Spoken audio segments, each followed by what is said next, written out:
Obviously we have had the Gary Lineker controversy, but I think the majority of the population does actually support what he has been saying, and that the current government does need to be very careful that we do not end up on the slippery slope towards extremism. And it is not an exaggeration to say that it happened in an incremental way in 1920s and 1930s Germany. It did not just happen overnight. It happened gradually, it happened bit by bit.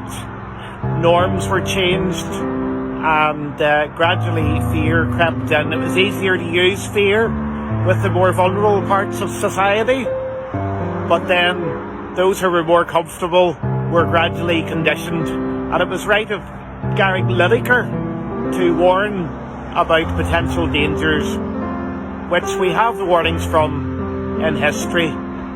But let's deal with the present day. Let's look at the fact that the Democratic Unionist Party is part of the US delegation over in Washington at the moment.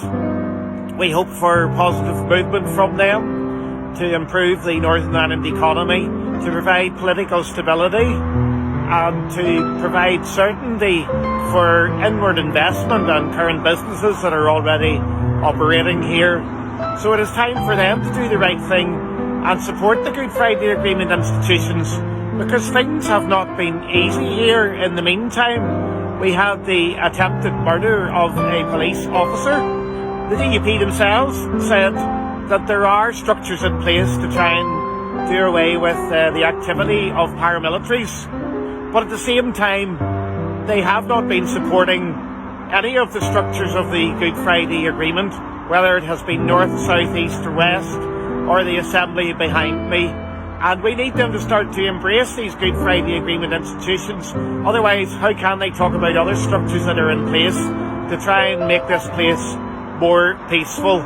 It's time for everybody to get back on board together, regardless of what might have been happening over the last couple of years.